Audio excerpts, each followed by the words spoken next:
Ini Rasulullah supaya kami bisa seperti mereka.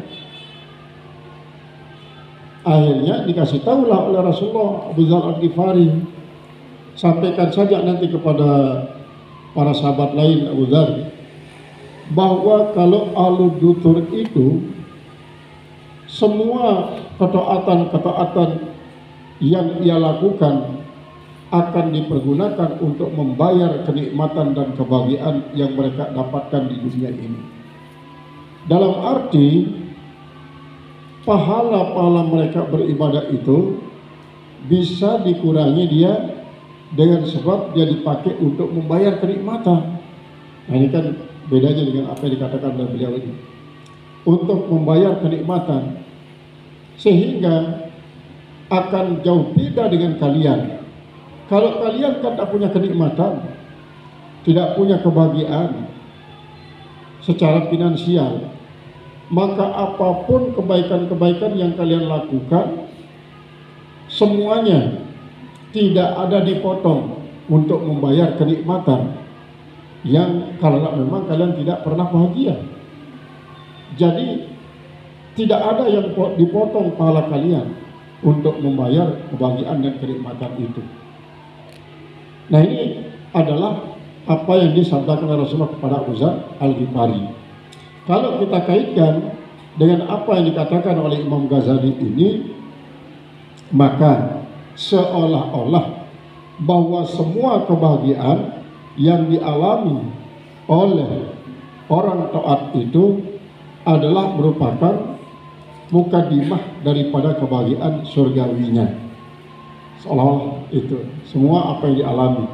Nah, kalau kita meyakini kebenaran apa yang dikatakan oleh Imam Ghazali ini, berarti kebahagiaan atau amal saleh yang ia lakukan tidak akan pernah berkurang pahalanya lantaran ada kebahagiaan yang diberikan di dunia. Masih akan tetap. Artinya begini, kalau kita hitung secara nominal daripada pahala itu, sebenarnya tidaklah sedikit pun bisa akan berimbang dengan kebahagiaan sebesar apapun kebahagiaan duniawi yang kita alami di dunia ini. Kalau coba bayangkan kan, rakaatani minal fajri khairun minad dunya wa ma fiha. 2 rakaat salat sunat qabliyah subuh yang kita lakukan, maka itu jauh lebih baik daripada dunia dengan segala macam isinya. Dunia dengan segala macam isinya itu bukan berarti bumi, planet bumi ini, tapi Allah semua alam semesta itu dengan segala macam isinya lebih baik fadilah daripada sembahyang 2 rakaat qabliyah subuh. Nah, oleh sebab itu kalau kita bandingkan dengan kebahagiaan kita, travelinglah misalnya begini, kita setiap pergilah kapan saja kita mau pergi ke Amerika, kita pergi ke sana kemari, dan dalam keadaan taat beribadah, bukan untuk bermain-main, untuk bersenang-senang yang tidak ada artinya misalnya, maka itu semua tidak akan seimbang dengan fadilah amal yang kita lakukan. Nah, kalau dikatakan dia itu adalah seperti yang dikatakan oleh Rasulullah tentang ahlu dutsur itu, maka itu adalah untuk sebagai tasliyah, sebagai hiburan bagi para ahlu suffah, supaya jangan dia salah akidah nanti, kok gimana ini ya Allah, sebagian kau berikan begitu mewah kehidupannya, di samping mereka itu rajin beribadat, sementara kami ini sangat-sangat tidak layak kehidupan kami dari segi finansialnya. Kami rajin beribadat tapi tidak kau berikan kebahagiaan seperti mereka. Supaya jangan seperti itu, maka Rasulullah mentasliyah mereka, memberikan hiburan. Nah, ini supaya tidak dikatakan bahwa amal ibadah yang dilakukan oleh para sahabat ahlu dutsur itu adalah untuk membayar kenikmatan yang ia dapatkan daripada banyak hartanya, sehingga apapun yang ia inginkan menjadi ia dapatkan. Nah, kemudian kita kembali kepada kisah itu orang Bani Israel. Bani Israel ketika dia minta kepada Allah Subhanahu wa taala untuk beribadah di suatu tempat yang tidak bisa ditemui oleh setan, maka dia pun diarahkan ke sebuah puncak gunung yang sangat jauh. Kemudian diarahkan dia kepada sebuah mata air yang sangat jernih, bening, lalu terbentuk sebagai sebuah telaga. Lalu di samping kiri kanan telaga itu tumbuhlah buah-buahan yang sangat rindang, yang buahnya tidak pernah putus, apel, delima, kurma, menjadi bekal beribadahnya. Sehingga pada akhirnya setelah 450 tahun dia beribadah di tempat itu, teman, ibadahnya tidak ada yang mengganggunya sedikit pun. Meninggal dunialah dia. Kemudian setelah dia meninggal dunia, Allah memerintahkan, ayo antarkan hamba saya ini ke dalam ruangan yang membahagiakan dia dengan sebab rahmatku, sebagai bukti kasih sayangku kepada dia. Maka orang ini seolah-olah dia komplain kepada Allah, bukan ya Allah, bukan karena kasih sayang kau, tapi adalah dengan berkat amal saya yang tidak pernah terkontaminasi oleh apapun selama 450 tahun. Maka Allah pun bilang, kalau begitu jangan lanjutkan perjalanan ini dulu. Ajak dia berhitung. Perbandingkan antara nikmat yang saya berikan kepadanya dengan amal ibadah yang ia lakukan, pahala amal ibadah yang dia lakukan. Sehingga ketika dia dihitung, sekian totalnya ya Allah, semua amal ibadah yang dia lakukan selama 450 tahun. Kemudian bandingkan dia dengan nikmat matanya. Nikmat mata memandang kehijauan yang sangat-sangat hijau, ranum-ranum di royo-royo di hutan itu. Itu saja. Ternyata nikmat matanya yang memandang semua lukisan alam yang alami itu tidak bisa dibayar dengan nilai ibadatnya. Ini yang bercerita Rasulullah sendiri. Lalu bagaimana kita mengkaitkan dia dengan apa yang dikatakan Imam Ghazali ini? Pertama, ya kalau itu kan Bani Israel. Bani Israel tidak ada qabliyah fajarnya. Sudah ada salat subuhnya seperti kita, qabliyah fajarnya tidak ada. Sehingga pahala yang mereka dapatkan sangatlah terbatas, karena mereka bukan umat Muhammad SAW. Sehingga dengan demikian, sekian lama dia beribadat dapat pahala sekian, tak dapat mengimbangi nikmat mata yang diberikan oleh Allah selama 450 tahun. Nah, jadi kesimpulannya, kalau kita ya umat Muhammad SAW, ketika kita berbuat taat, jadi orang taat, hamba Allah yang taat, maka apabila kita bahagia dengan secukupnya lah untuk memenuhi kebutuhan kita, maka itu sebagai mukadimah daripada kebahagiaan surgawi. Dan kemudian kalau kita mendapatkan kesulitan dengan banyak hal yang mempersulit kita, maka itu untuk mengangkat derajat kita, mengangkat makom kita di sisi Allah Subhanahu wa taala. Itulah makna daripada ibarat daripada wa'alam tadi itu. Yang keempat, di sini nanti banyak kata-kata bijak yang akan kita disajikan oleh Imam Ghazali. An-Naw'arabi, macam yang keempat, zikru ma warada minal uqubati ala ahadid dunubi kal khamri wa zina wa syirkati, menyebut apa yang telah datang daripada hukuman-hukuman atas satuan-satuan daripada dosa, seperti hukuman terhadap orang yang minum khamar, hukuman yang akan diberikan kepada penzina, hukuman yang diberikan kepada pencuri, hukuman yang diberikan kepada al-qatli, pembunuhan, wal ghibati, dan pada orang yang pelaku ghibah, hukuman yang diberikan kepada orang yang ghibri, orang yang takabur, wal hasadi, dan kepada orang hasad. Banyak dalilnya, masing-masing dalil punya dalil dan punya contoh-contoh yang nyata pada masanya, pada Rasulullah SAW masih hidup. Wa kullu dzalika, dan semua yang demikian itu la yumkinu hasruhu, tidak mungkin kita akan menghadirkannya, menyimpulkannya di sini, menghadirkan semua contoh-contoh itu dan dalil-dalilnya, maka disebutlah secara umum. Kemudian wa dzikruhu ma'a ghairi ahli, dan menyebutnya bersama yang bukan ahlinya, wada'ud dawa, yaitu bagikan menempatkan akan obat fi ghairi maudihi, pada bukan tempatnya. Bal yang bagi ayakunal alimu, tetapi sebaiknya bahwa orang alim itu kattabibil hadhiqi, bagikan seorang dokter yang cerdas. Kattabibil hadhiq, bagikan seorang dokter yang cerdas. Fayastadillu awalan bin nabdi, bin nabdi itu nasib kalian, bin nabdi, ya. Maka dia berdalil, kalau kita pakai ini, pakai nasi sebenarnya ini, kemudian yang kedua sunnah. Nah, kalau kita pakai nabdi dan sijnati, berarti itu artinya lain. Fayastadillu awalan bin nabdi.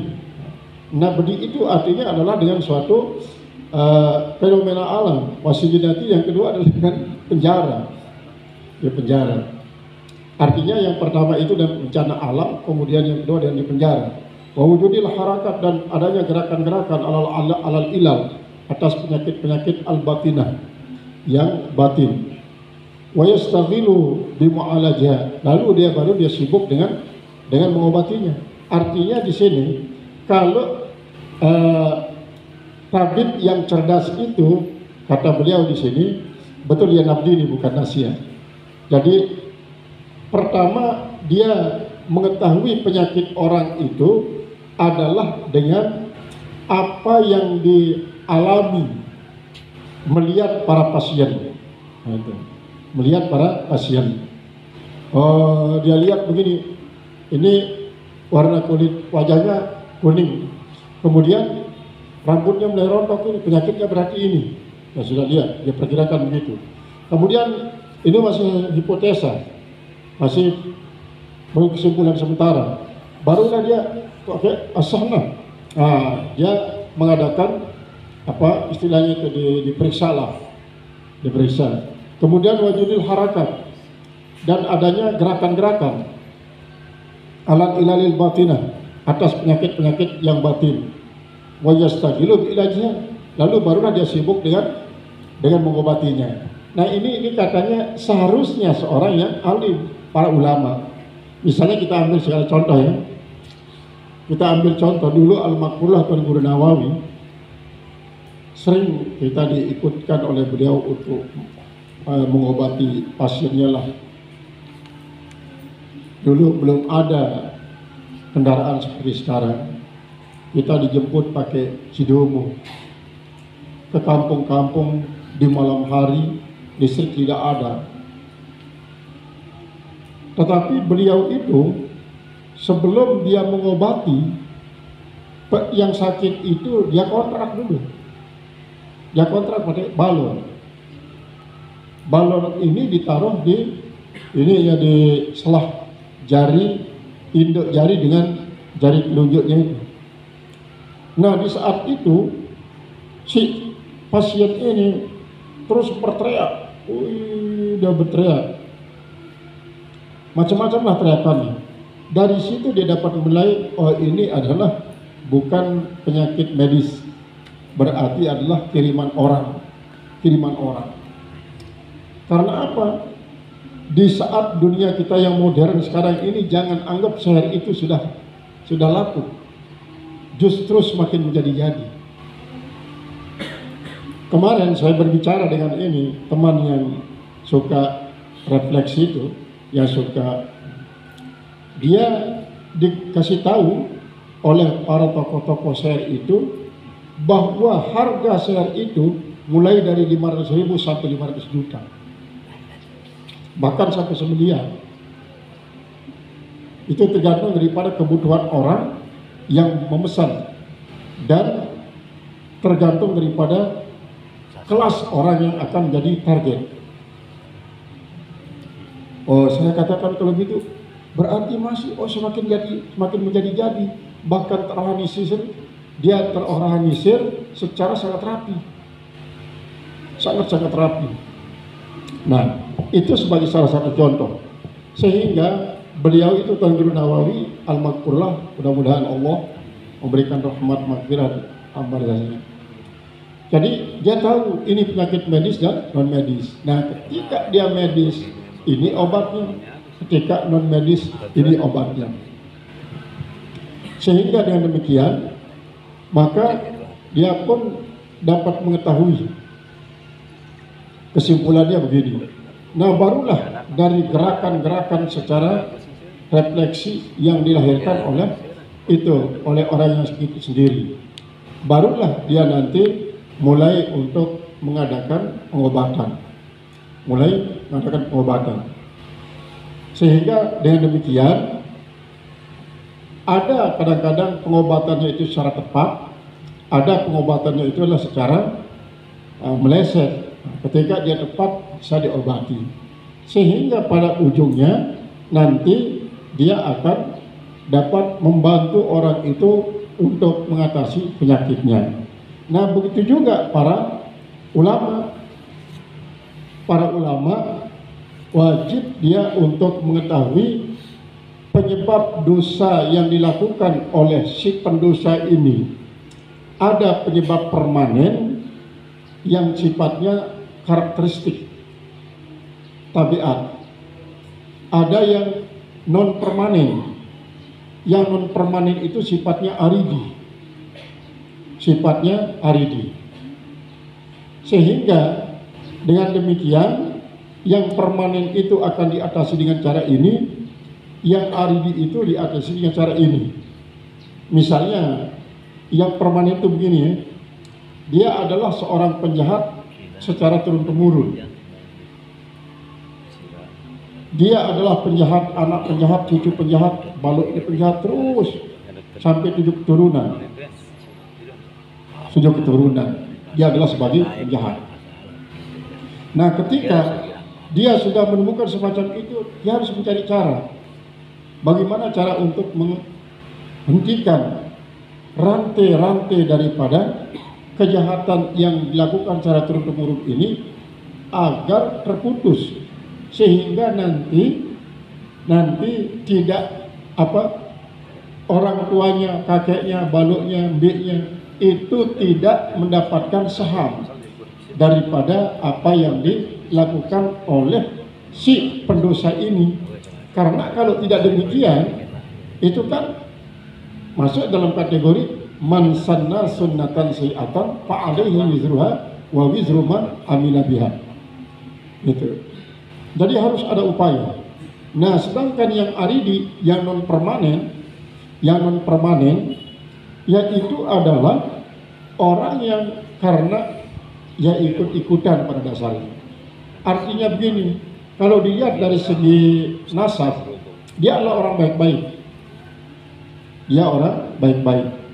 Tapi karena salah pergaulan, tadinya dia itu betah tinggal di rumah, lama-lama dia tidak mau tinggal di rumah. Tadinya dia rajin ke masjid, lama-lama dia tinggalkan masjid, dan seterusnya. Nah, ini kan non permanen.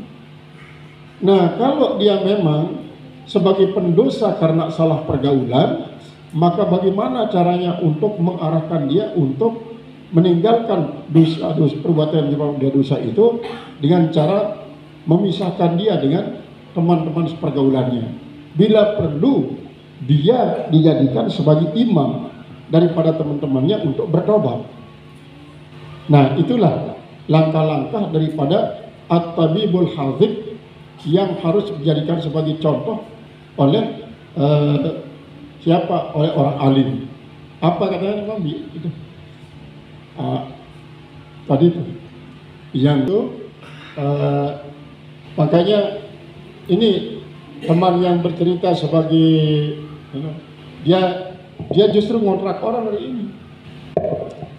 Dia mengamalkan firman Allah yang berkaitan dengan masalah penciptaan manusia itu. Summa kasawnal idhama lahma. Itu dari situ dia gali. Ternyata katanya gurunya itu adalah seorang insinyur pembangunan, seorang arsitek, tapi dia berguru salah satu kitab yang ditulis oleh Ibnul Qayyim yang masalah ad-dawa. Jadi bukan tibu nabi ya, tapi ad-dawa, karangan daripada Ibnul Qayyim. Nah itu yang diperdalam.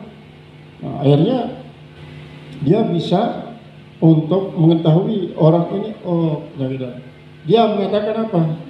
Sebenarnya kalau asam urat itu tidak bisa diobati, tidak bisa diobati asam urat. Jadi oleh kolesterol. Nah ini mungkin proporsinya versi dia ya, artinya promosinya sebagai versinya dia sebagai seorang yang ahli refleksi. Jadi harus diginikan caranya. Karena semakin diobati, ginjal apa itu bukan untuk menyelesaikan masalah, tetapi adalah justru akan menumpukkan masalah. Sehingga dengan demikian banyak orang yang gagal mencari pengobatan untuk ginjalnya diangkat dan sebagainya. Itu katanya anak-anak ini. Itu yang saya tanyakan kemarin pada Ustaz Turmuzi, dia yang mengobati pemikas. Dia habisan itu. Dia alumni 2008 di Salahuddin. Yang ngapal itu Quran. Di Tapiz Salahuddin. Yang sekarang tinggal di Kapu.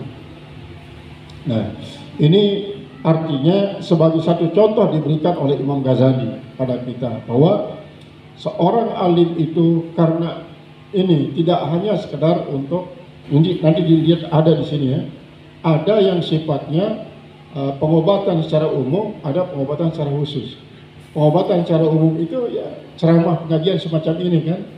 Nah kalau pengobatan secara khusus itulah kita langsung tangani, kita tangani para pendosa itu secara langsung, seperti halnya para tabib.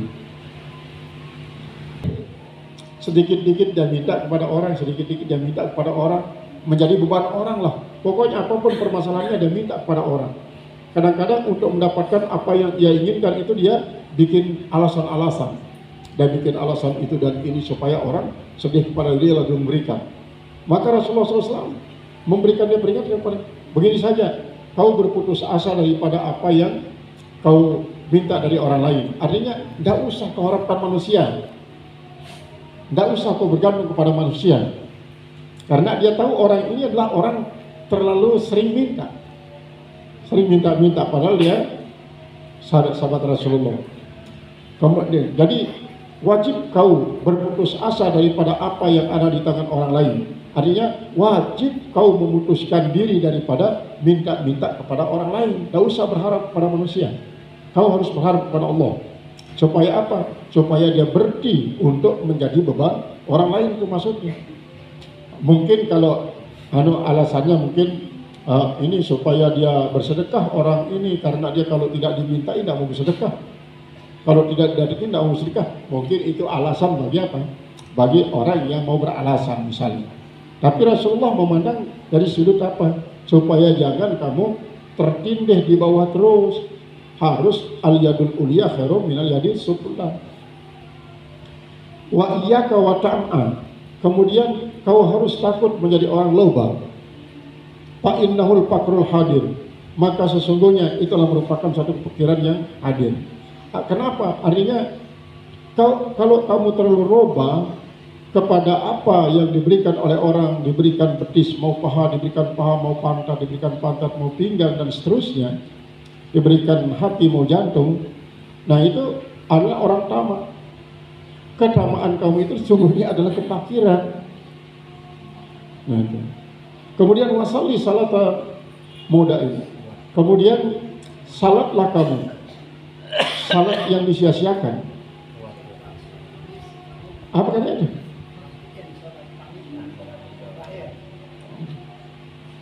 Ya. Jadi kalau kamu melakukan salat, maka salatlah kamu adalah salat yang betul-betul yang kau harus lakukan dengan cara tepat.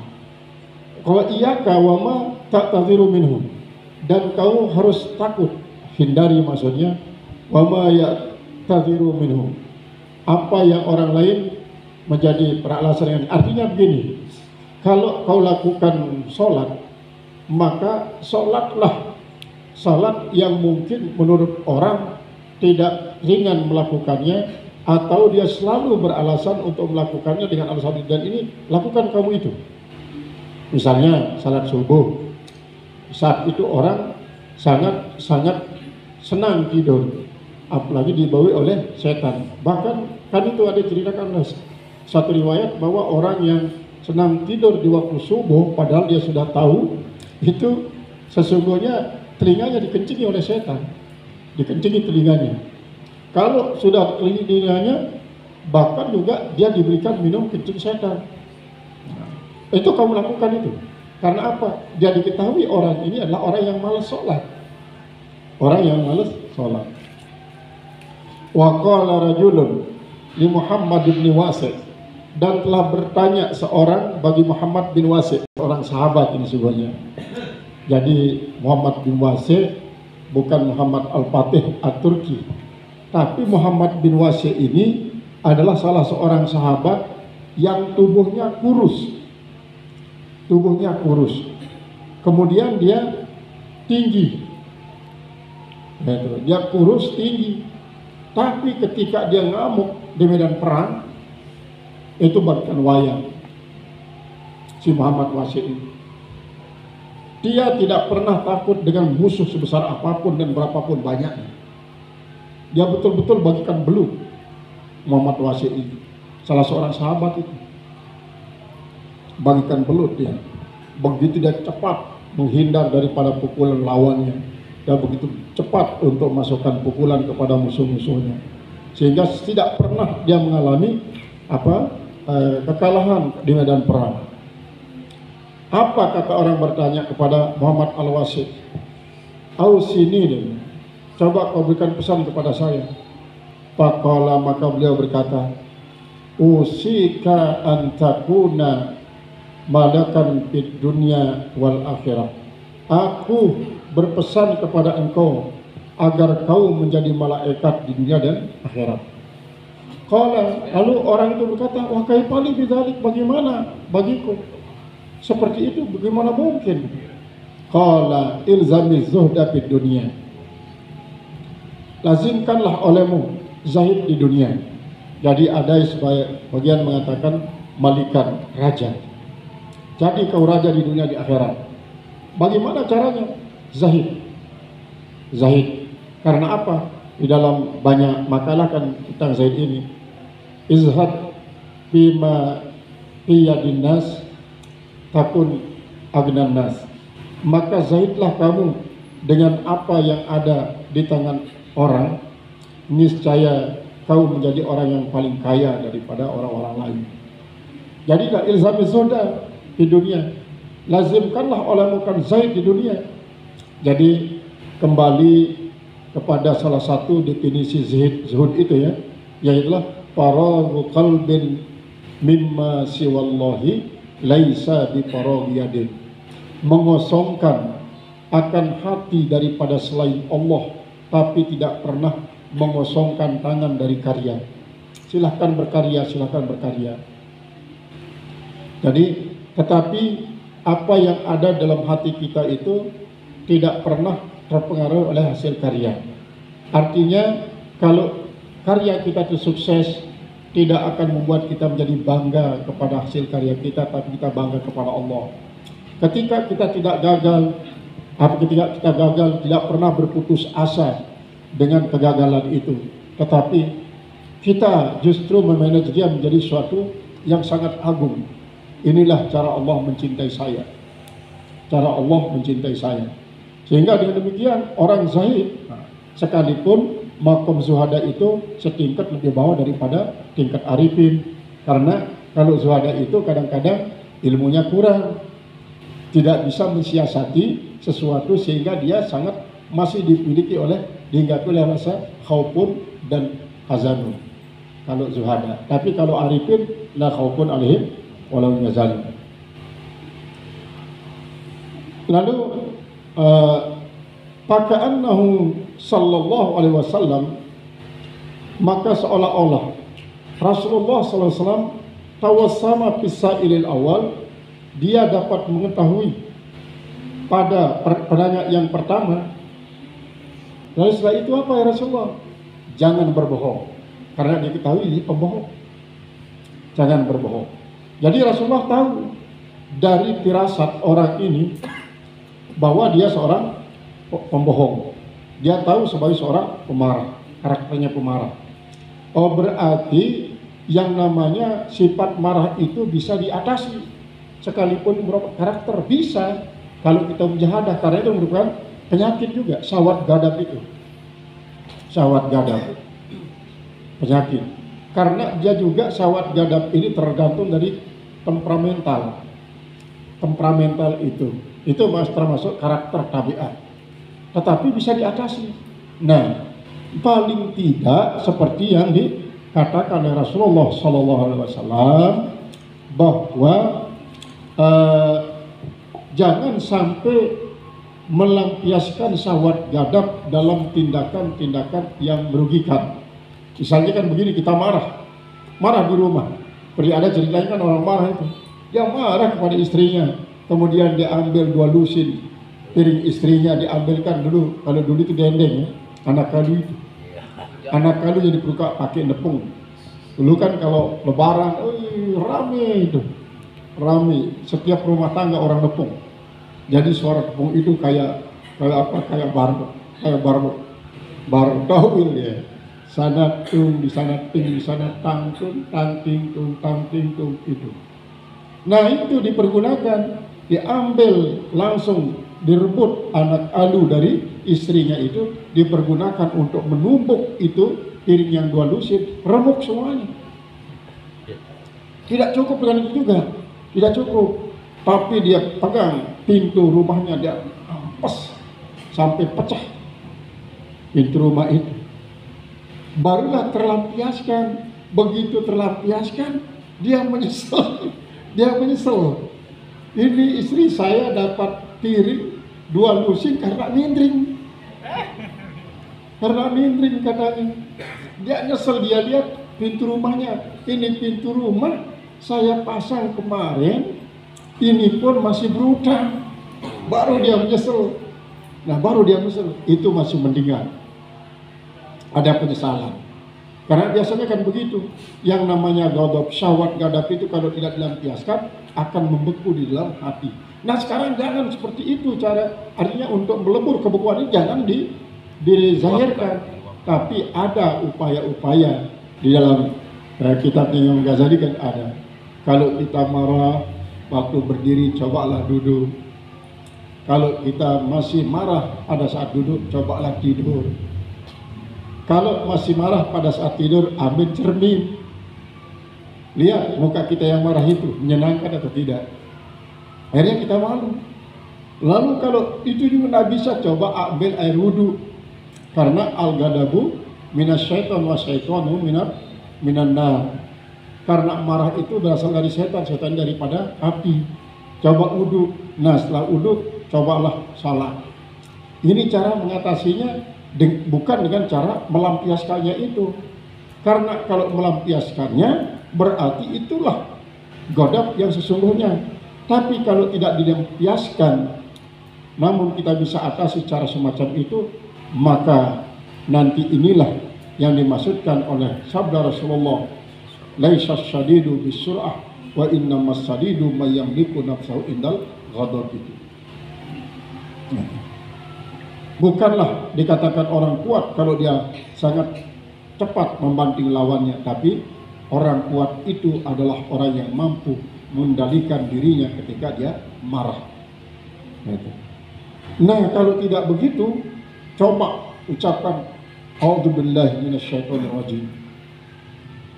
Karena betul itu, setan ini gadap itu lebih banyak dikendalikan oleh setan. Karena setan itu tahu simpul-simpul jantung kita yang bisa membuat kita menjadi marah. Nah, itulah si setan. Jadi gadap ini adalah merupakan salah satu. Gadap kata Rasulullah, karena dia tahu bahwa ini pemarah. Wa fitsailil akhari, dan pada penanya yang lain, yaitu memang dua saudara kembar antara tamak dan hasad. Misalnya begini, supaya tidak ada yang memiliki seperti miliknya di tempat itu, begitu dia dapat cerita ada orang memiliki seperti miliknya, langsung dia datangi dan mau beli. Di mana beli tadi? Di situ. Berapa belinya? Dan harga sekian. Kalau begitu saya kasih laba kamu ya. Saya kasih laba kamu 50% saja. Supaya apa? Orang ini bergairah untuk menjual apa yang dibeli tadi itu. Supaya apa? Supaya semua dia saja yang ini termasuk apa? Kalau dia tidak dikasih, dia dengki, dia iri hati pada orang itu. Ini kok tidak cocok kamu punya semacam itu, tidak seperti saya. Kamu kan kalau punya ini tidak cocok, tidak pantas. Rumah kamu lihat itu nih. Rumah kamu sudah bedek, atapnya juga atap ilalang. Kamu taruh TV mewah semacam ini kan tidak cocok ini. Tidak cocok. Yang cocok saya, katanya bila perlu nanti kamu nonton di rumah saya. Sekarang saya ini akan beli, sudah ada di rumah saya satu, sekarang saya beli supaya nanti tetangga-tetangga bisa nonton. Nah, sampai kepada kalau tidak dikasih, dia dengki. Setelah dia dengki, kadang-kadang dia melakukan segala sesuatu yang merugikan orang yang menjadi sasarannya itu. Maka diketahui oleh Rasulullah, ini orang tamak, orang yang turul amal. Maka kalau begitu, maka putuskan ketergantunganmu kepada manusia. Kamu harus menggantungkan diri kepada Allah saja, supaya jangan kamu menjadi beban orang lain. Qala musannif rahimahullah ta'ala, wa takhayyalatum maut, cinta kepada dunia dan tidak berani mati. Tidak berani mati. Maka disuruh saja, kalau kau ingin menjadi raja di dunia sampai di akhirat, maka kau harus berusaha. Artinya ini saja pesan saya kepada kamu ya, kamu harus menjadi raja dari dunia akhirat. Atau kalau diartikan malaikat itu di malaikat, kamu harus menjadi malaikat dari dunia sampai akhirat. Dan demikian dia berpikir. Apalagi kalau misalnya kita sudah katakan sekarang Tuhan ini sudah menjadi raja ya, pertahankan kerajaan Tuhan ini dari dunia sampai akhirat. Nah, dengan demikian dia akan berupaya bagaimana untuk memanage keduniaannya itu untuk menjadi kebahagiaan di akhirat. Maka tentu dia akan memanfaatkan semua yang ada pada dirinya itu untuk berbagi bersama sesamanya manusia, mau mukmin di lingkungannya atau di tetangganya. Qala al-musannif rahimahullah ta'ala, wa qala rajulun li Mu'adz, berkata seorang bagi Mu'adz, dia bertanya, dia minta juga ini, "Au sini ya Mu'adz, coba kau berikan saya pesan hai Mu'adz." Faqala kun rahiman, jadilah kau orang yang penyayang. Akun laka bil jannati zaiman, niscaya aku akan menjadi bagimu di dalam surga menjadi teman. Akun zaiman laka bil jannati, jadilah kau menjadi orang yang penyayang, niscaya aku yang akan menjadi temanmu nanti di surga. Penyayang itu ya, penyayang ini terutama sekali kan sayang kepada makhluk Allah yang kecil, sekecil-kecilnya itu. Bahkan dulu pernah ada ajaran kasih sayang ini, sampai kalau dia berak dia langsung lihat, ini kan suka orang berak di kali dulu, orang berak di kali. Begitu keluar kotorannya, dia lihat kotoran itu, lalu dia menangis terus. Dia tangisin kotoran itu. Kenapa? Dia kasih sayang kepada kotoran itu. Artinya kenapa dia biarkan hanyut begitu saja? Kemana perginya kalau sudah dihanyut berpisah dari saya? Itu sampai banyak nangis. Apalagi kalau dia mendengarkan suara reotan daripada bambu dengan bambu yang ditiup oleh angin, lalu satu dengan lain bergesek kan? Kedengaran suaranya, dia menangis. Kalau dia dengar suara daun digesek oleh angin, dia menangis. Jadi kasih sayangnya semacam itu. Nah, kemudian kasih sayang kepada makhluk Allah yang kecil sekalipun. Ini para ibu-ibu misalnya punya gutu ya, punya ketumbe. Bagaimana caranya gutu itu tidak usah dibunuh? Jangan diracun itu gutu. Tapi suruh dia pergi, artinya sisirlah. Tapi jangan ditindas lagi. Sudah diusir dari kampung halamannya, ditindas lagi. Apalagi kalau di Jawa ya, ditindasnya dulu digigit. Supaya apa? Supaya dia balas dendam itu. Kamu saja yang buat saya gatal dengan ditindas di giginya. Nah, itu dulu memang banyak yang menyisir, disisir kayak gini, kemudian dibuang. Tapi itu sama saja dia membunuh. Ketika orang itu sudah keluar daripada bi'ahnya, tempat hidupnya itu kan berarti dia sudah dipisahkan daripada kehidupannya sendiri. Nah, itu memang kalau dari segi syariat boleh. Dari segi syariat boleh hukumnya. Dari segi syariat.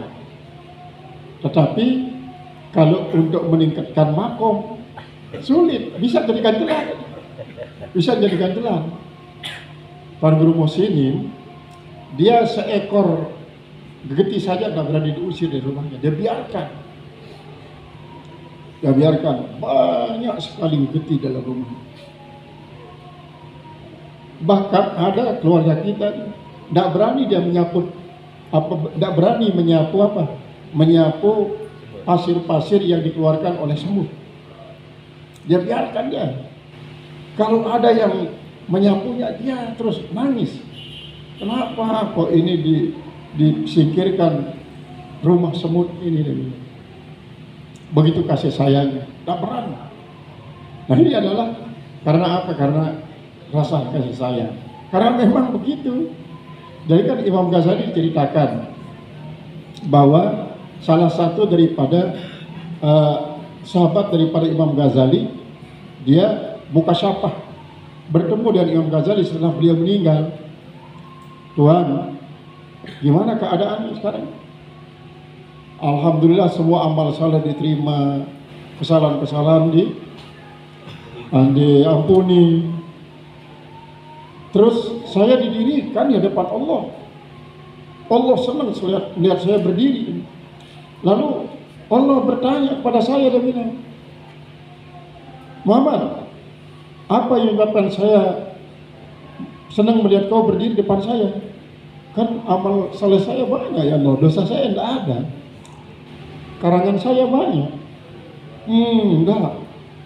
Semuanya enggak. Betul, saya terima amal salehmu, saya ampuni semua kesalahanmu, semua karyamu saya akui. Tapi bukan itu yang bukan saya dirikan kepada kamu di depan saya. Ingat tak kamu katanya, ketika kau menulis kitab yang terakhir, itu Minhajul Abidin yang terakhir. Ketika kau menulis kitab yang terakhir, datang seekor lalat, dia hinggap di tintamu.